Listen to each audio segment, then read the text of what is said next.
Hello students, welcome back to my channel. आज इस video में हम कंटिन्यू करने वाले हैं अपने last chapter US hegemony in world politics को।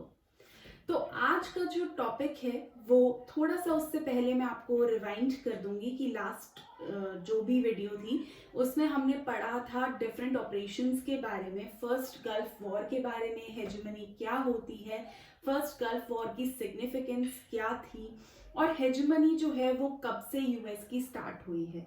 इन सभी टॉपिक्स के बारे में हमने पढ़ा था अपनी लास्ट वीडियो में। आज इस वीडियो में हम पढ़ने वाले हैं क्लिंटन ईयर्स के बारे में, इराकी फ्रीडम के बारे में और ऑपरेशन एंड्योरिंग फ्रीडम 9/11 के बारे में। सो ये जो फर्स्ट टॉपिक है वो है क्लिंटन ईयर्स।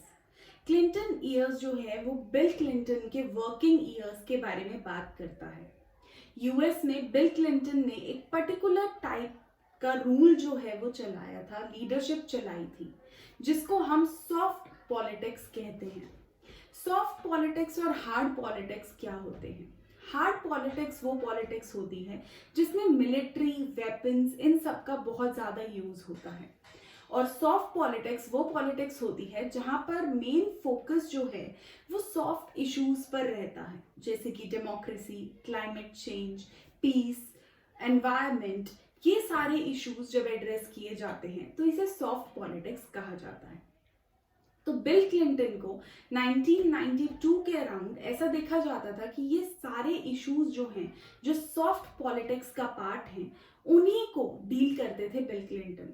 लेकिन एक ऐसा इंस्टेंस भी हुआ था जिसमें कि क्लिंटन का अदर साइड भी जो है वो देखने को मिला, और ये इंसिडेंट था जब यूएस एम्बेसीज को बॉम्ब किया गया था। सो उस टाइम हार्ड पॉलिटिक्स का भी एक इवेंट जो है वो देखने को मिला था क्लिंटन ईयर्स में, और उसी टाइम लॉन्च किया गया था ऑपरेशन इनफाइनाइट रीच। और जैसा कि ये नाम ही बता रहा है, ऑपरेशन इनफाइनाइट रीच यानी बहुत दूर तक ढूंढना उन लोगों को जिन्होंने वो बॉम्बिंग कैरी आउट की थी। ये मिशन अगेंस्ट अलकायदा टेररिस्ट जो है वो चलाया गया था बाय यूएस, और उन लोगों को ढूंढा गया ऑल ओवर द वर्ल्ड, और उनसे जो है इस चीज का रिवेंज लिया गया। और उनके अगेंस्ट कोई भी इंटरनेशनल लॉ जो है वो फंक्शन नहीं कर रहा था, किसी भी वे में उनको प्रोटेक्शन जो है वो नहीं मिल रही थी। सो ये थे क्लिंटन ईयर्स। इसके बाद हम बात करेंगे 9/11 के बारे में या ऑपरेशन एंड्योरिंग फ्रीडम के बारे में। 9/11 की एक बहुत ही खास बात है, 11 सितंबर 2001 को हुआ इंसिडेंट है ये, और इसमें 19 हाईजैकर्स ने 4 कमर्शियल एयरक्राफ्ट्स को टेक ऑफ कर दिया था, और उन्होंने उससे क्रैश कर दिया था इनटू द ट्विन टावर्स, जिनके बारे में हम जानते हैं, north and south towers, and pentagon building में जो कि डिफेंस डिपार्टमेंट है जहां पर, और एक यूएस कैपिटल बिल्डिंग जो है जो पेनिसिल्वेनिया में थी, वहां पर इसको लॉन्च कर दिया गया था। तो ये चारों एयरक्राफ्ट्स जो हैं वो लॉन्च किए गए थे इनटू यूएस, और इसने बहुत ज्यादा लॉस ऑफ लाइफ जो है वो कॉज किया था यूएस के अंदर। इसके अगेंस्ट जो है ऑपरेशन एंड्योरिंग फ्रीडम या ग्लोबल वॉर ऑन टेरर चलाया गया बाय यूएस। ये भी तालिबान और अलकायदा को सस्पिशन में रखकर उनको ही अटैक करने और उनको ही ढूंढने के लिए ये ऑपरेशन चलाया गया था। This was the time when terrorism came into picture. It got recognized.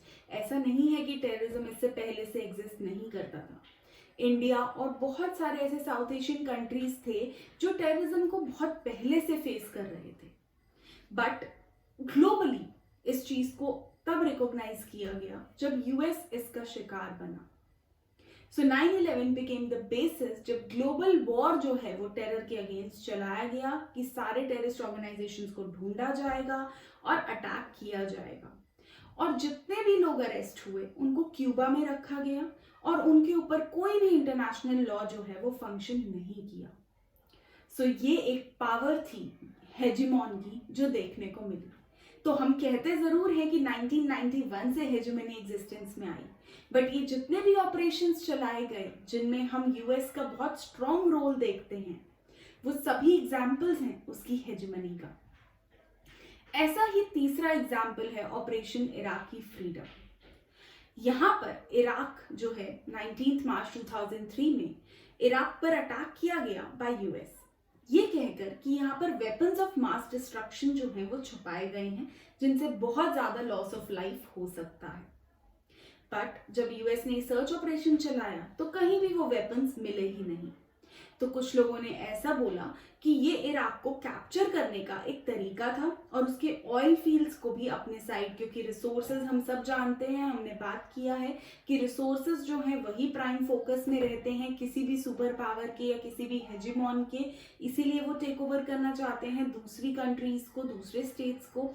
तो इसीलिए इराक को भी टेक ओवर करने के लिए जो है उसे कैप्चर किया गया था, ऐसा कुछ लोग कहते हैं। हाउएवर इराक ने अपने आप को कैप्चर नहीं होने दिया, बाउंस बैक किया और ये एक मिलिट्री और पॉलिटिकल फेलियर की तरह जो है सामने आया ऑफ यूएस। तो ये सारे ऑपरेशंस जो हमने पढ़े, चाहे फर्स्ट गल्फ वॉर हो, चाहे ऑपरेशन एंड्योरिंग फ्रीडम हो, चाहे ऑपरेशन इनफाइनाइट रीच हो, चाहे ऑपरेशन इराकी फ्रीडम हो, ये सभी हमें ये दिखाते हैं कि किस तरीके से यूएस की हेजेमनी जो है वो एस्टैब्लिश हो रही थी ऑल ओवर दी वर्ल्ड। चलिए आइए अब इसके कुछ नोट्स देख लेते हैं। सबसे पहले हमने बात की क्लिंटन ईयर्स की, जिनमें सॉफ्ट पॉलिटिक्स जो है वो मेन डायमेंशंस बने थे, जैसे कि डेमोक्रेसी, क्लाइमेट चेंज और पीस। इसमें एक बहुत ही खास बात हुई थी, वो थी बॉम्बिंग ऑफ यूएस एम्बेसीज, जिसका जवाब दिया गया ऑपरेशन इनफाइनाइट रीच के द्वारा, जो कि अलकायदा के अगेंस्ट थे और जहां पर कोई सैंक्शन नहीं लिया गया और कोई इंटरनेशनल लॉ फंक्शन नहीं किया। जो क्लिंटन का मन किया वो ही उन्होंने किया और इसे बिगिनिंग ऑफ टेररिज्म के रूप में भी देखा गया है। नेक्स्ट इंसिडेंट था ग्लोबल वॉर ऑन टेरर, जो 9/11/2001 को हुआ था। 19 हाईजैकर्स, 4 एयरक्राफ्ट्स, ये आपको ज़रूर याद रखना है। 2 twin towers, Pentagon building and Capitol building of US Congress, इन सभी को जो है अटैक किया गया था। ऑपरेशन एंड्योरिंग फ्रीडम लॉन्च किया गया तालिबान और अलकायदा के अगेंस्ट। इन लोगों को क्यूबा में रखा गया और कोई लॉ इन्हें प्रोटेक्ट नहीं कर रहा था। नेक्स्ट था ऑपरेशन इराकी फ्रीडम। 19 मार्च 2003 को यूएस को लगा कि वेपन्स ऑफ मास डिस्ट्रक्शन जो हैं वो इराक में मिलेंगे और इसलिए उसने उसे कैप्चर कर लिया। बट कुछ लोग कहते हैं कि ये सिर्फ उसे इन्वेड करने के लिए और ऑयल रिसोर्सेज को कैप्चर करने के लिए था। यूएस फेल हुआ और ये एक पॉलिटिकल और मिलिट्री फेलियर की तरह देखा गया। Welcome back guys, I hope आपको ये टॉपिक समझ में आ गया होगा। नेक्स्ट वीडियो में हम बात करेंगे hegemony of US, hard power, soft power और स्ट्रक्चरल बार के बारे में और किस तरीके से यूएस की हेजेमनी को चैलेंज किया जा रहा है या क्या वे आउट निकालना चाहिए। तो stay tuned for the next video. If you like the video, please like, share and comment. You can ask your queries on the Instagram page.